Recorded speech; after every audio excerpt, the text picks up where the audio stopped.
The Philippines, a nation known for its popular tourist spots and varied cultures.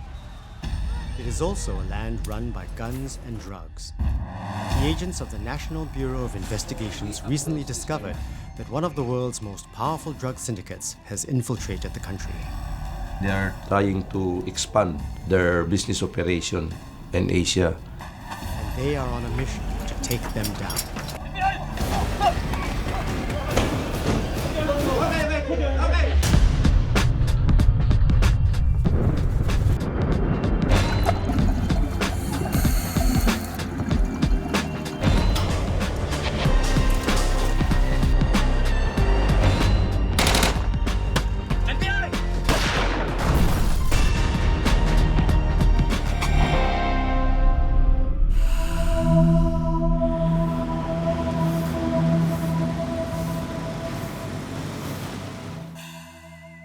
Nobody wanted to be assigned on this division if they have a choice.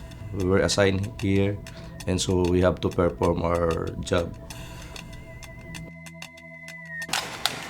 The National Bureau of Investigation comprises Philippines' most elite crime fighters.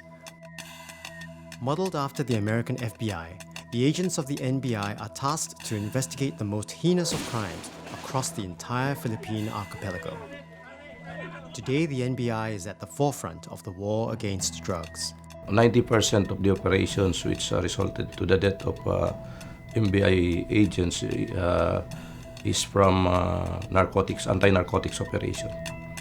That is going to be the worst plan I've heard all day. We're going to look at this. It is 8 p.m. at night, and the NBI office is still bustling with activity. We work here 24/7. As much as possible, if we conduct anti-narcotics operation, we don't go home. We're used to it. We stay here longer than we stay in our houses. The NBI agents seldom return home during a case, partly because of their dedication, but also to protect their families in case they are being followed by people who want them dead. The syndicates who may be following me, the hitman whom they will hire to assassinate me, that happens every day. That will be your concern every day for the rest of your life. We have acquired the necessary search warrant before the Manila Regional Trial Court. The director has authorized an operation on this area. Agent Rizaldi Rivera has been an NBI agent for the last 22 years and was given an award for Outstanding Law Enforcer of the Year 2013. He is an expert at clandestine operations, including raids on drug dens and drug traffickers. It would maybe about 6 men, 7 men, depending on the case. But if that is a large organization which is occupying, let's say, 1, 2, or 3 different locations, you have to have a big group. You have to conduct a good briefing on that, because anything that will go wrong will be your responsibility. There are a lot of people there. When you do the briefing, I can notice it. Some are nervous, some are very eager, some are excited. You will notice it in the briefing.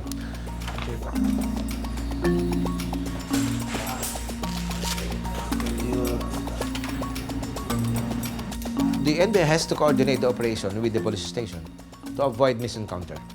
Once that is done, then the barangay.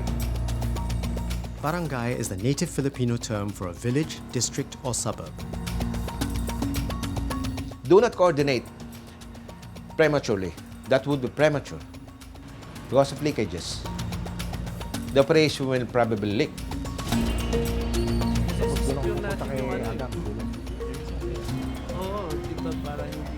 For me, I do the operation simultaneously. I lead the operation in the house. Let's say this is house number 1 or house number 2. I'm already there. I instruct a member of the team, do the coordination with the police, and you do the coordination with the barangay. So when the signal is given, we are entering the premises. They are now coordinating with the police and the barangay.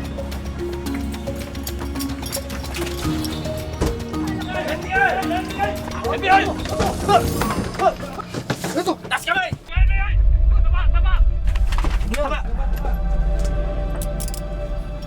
Baba ka dyan!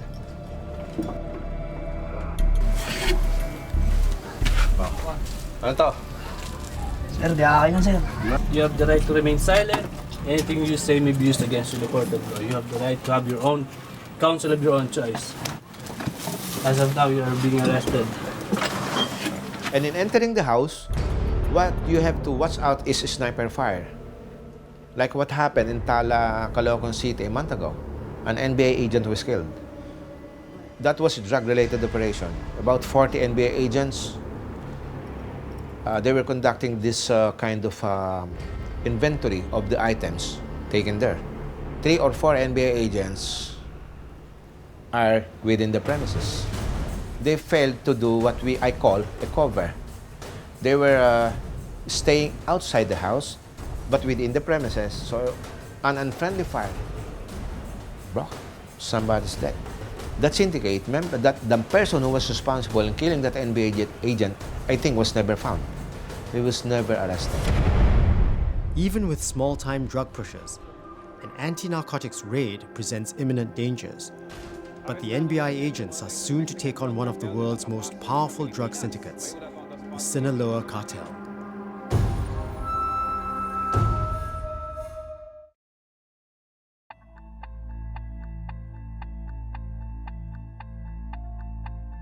Made up of over 7,000 islands, the Philippines is a smuggler's paradise with numerous entry points. It is a country plagued with widespread poverty, high unemployment rates, and a ready workforce willing to do anything for a relatively cheap price. This is courier bringing in drugs by swallowing the pods. They will board the plane, then after they arrive at the place of destination, they will just go to the toilet and they will poo, then get the drugs. Then after they poo, they give it to a Filipina or Filipino men, then swallow it again. They just watch the pods. Poverty has pushed many into doing unforeseeable things, including being drug mules and even assassins. Having put several high-profile criminals behind bars, Agent Rizaldi has had several attempts made on his life by assassins. He has since learned to recognize these guns for hire.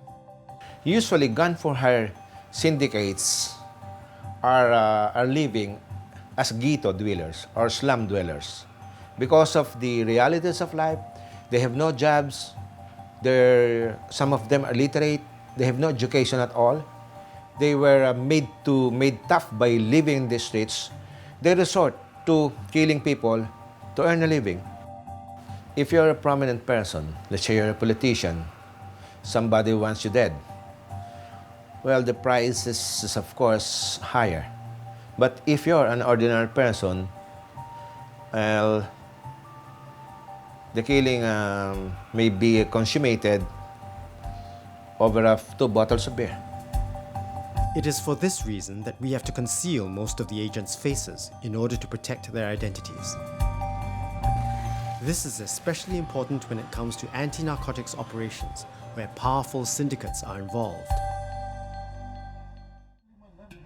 Today, the NBI agents have recruited 2 of their assets, who will be sent to document a drug sale with a hidden camera. We'll be having a test buy from one of a drug place here in Manila. We'll be using 2 assets to penetrate the drug operations there. The transaction has to be caught on camera in order for the courts to approve the NBI's application for a search warrant. But if the informants are found to be carrying a spy camera, their lives will be in danger. This place is for lowlifes, you know. This is a drug-infested area. And so many gangs are protecting this site. That's why we have to be very careful in going and extricating from this place. Those assets of mine, they have many criminal records. For many years, I've been working with me and they've been giving information with the NBI.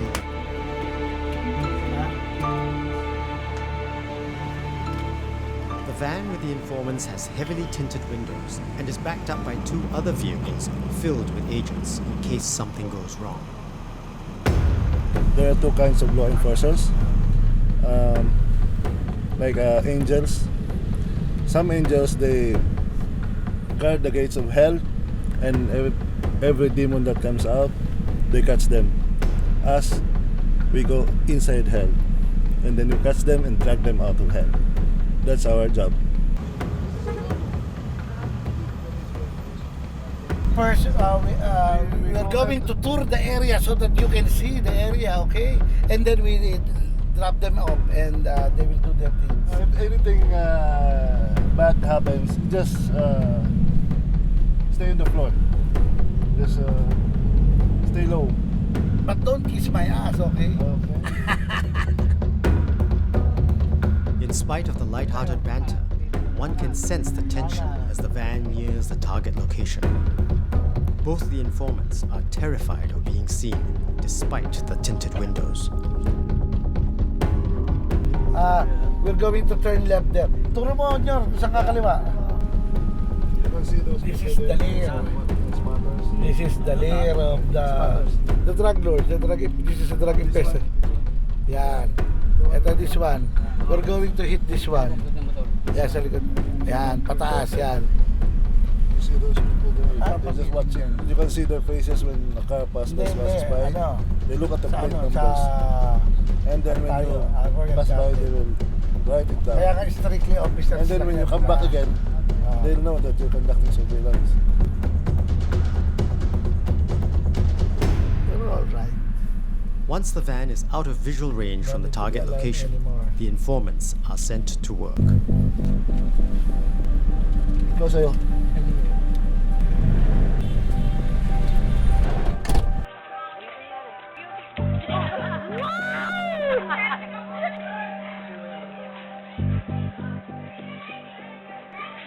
Magkano ba 1,000 saka isang ganun? Kali 150, no? Sa maliit, sa malaki. Kala 150. We're just gonna go to the place. We're going to wait for them and pick up the shabu. And I will submit it to the forensic chemist to examine if it's real. The test buy was a success, with the acquisition of 2 sachets of methamphetamine hydrochloride, also known as shabu.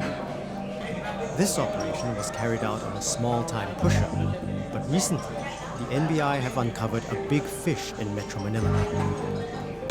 Arestadong ilang membro muna ng isang Mexican drug cartel na nakapasok sa Pilipinas. May ulat on the spot si Emil Sumangil. On the 25th of December 2013, a raid on a farm recovered more than 80 kilograms of methamphetamines and revealed the presence of the Sinaloa Cartel, an international drug syndicate. They are perceived as one of the most notorious gang in that country. And they are not only drug traffickers, they are also considered as executioners because they murdered some people in that country. We received an information that they are selling drugs in Greece, US, and Canada. They are trying to expand their business operation in Asia, not only in the Philippines but in Hong Kong, Singapore, Malaysia, all over Asia. The Sinaloa Cartel is believed to be operating in 50 countries and is the biggest supplier of illegal drugs to the United States. The United States intelligence community considers the Sinaloa Cartel the most powerful drug trafficking organization in the world. The NBI agents have received a tip-off on key members of the Sinaloa Cartel. Should they succeed in this operation, it will be a big win for the international war on drugs.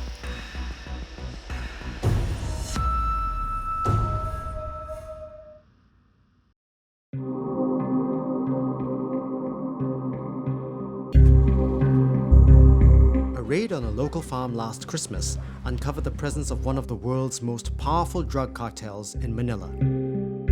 Some of the members of that kind of gangsters are here in the Philippines, and they are renting very expensive houses and condominiums. The The NBI agents have been tracking partners of the cartel as they transfer their base of operation from one place to another. It is a matter of time before the drug lords realize they are being tracked, and the NBI needs to act fast. We are here at the Makati City Hall for us to apply a search warrant so that we can legally enter the place where they live and where they dwell.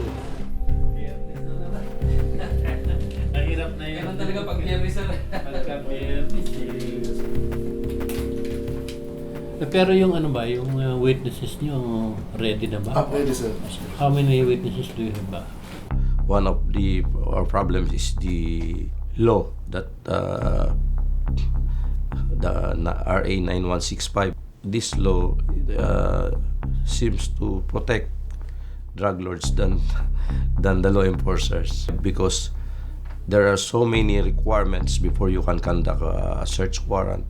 Most of the cases were being dismissed because of non-compliance with Section 21, the 3 witnesses requirement, which is, I think, is not practical, because sometimes you cannot find elected official, because sometimes some of the barangay elected officials are also involved, and some judges also and prosecutors was being bribed by these drug lords, and that the case were being dismissed, even it is an airtight case. So there's a big problem. We have some time to face as law enforcers. 4 or 5. 5 cases. 5 cases. Today, the NBI have submitted 5 search warrant applications. They have directed the judge to give special attention to the one involving the Mexican cartel. The NBI needs expeditious processing of this case due to a probable threat. The Mexican cartel has been undercutting the Chinese triads, and a drug war is likely to happen with dire consequences.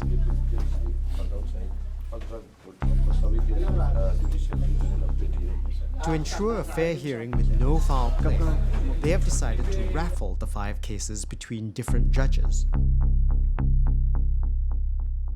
This process is for the raffling of the case. This denotes who the judge that will get this case. So it will there's no bias. For example, case number 1, who will get case number 1? So they will turn this wheel. 147, that is branch 27. Under branch 27, the judge of branch 27 will get the first case. This is the second one. Okay. Ay, ma'am, in-explain lang po sa kanila yung process po ng raffling po ng case. Search warrant. Search warrant to ina-apply nyo. Baka mamaya kasi na That's your bad. You should not have allowed this. Wala na sila na yan. You should ban all of this away. Search warrant to. Ban mo sila. I am going to confiscate those cameras. With that, the NBI agents are ushered out of the courtroom along with the cameras. It's very tiring to have been staying there since morning up to 5 o'clock in the afternoon. And actually, on the part of any law enforcement officers, it's very tiring to get a search warrant. Nakausap ko na, sige. As the 5 cases are being raffled in the courtroom, the NBI agents can only wait along the corridors for the results. It is a wait that has started since 10 a.m. this morning. It was already 5 o'clock, so we're been advised by the judge that they will give a search warrant on Monday. He can outrightly deny the search warrant this afternoon, since he told us to go back on Monday. So maybe.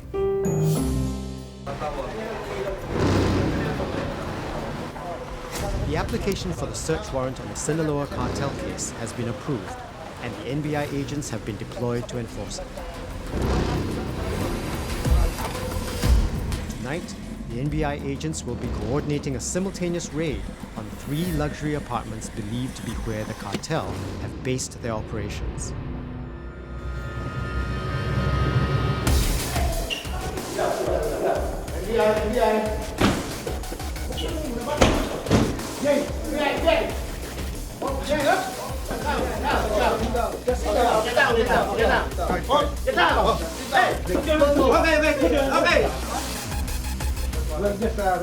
What's your name? James, where is your gun? I don't have a gun. James Riak, a notorious Canadian gangster, was believed to be working directly with the Sinaloa cartel when he set up a major drug operation in Manila last year. A search of the luxury penthouse uncovered just a bag of unknown substance. But a simultaneous raid on the other 2 apartments turned up enough cocaine, ecstasy, and methamphetamines to fill at least 3 suitcases. We have uncovered the Mexican cartel here in the Philippines. We have apprehended at least 2 members of the Mexican cartel. Right here in this Yes, right here in this, this a condominium. They're distributing drugs here. Ecstasy, cocaine, All forms of drugs. shabu. James Riak and his partners had been operating in Manila for 7 months before they were arrested tonight. If convicted, he will spend the rest of his life in prison.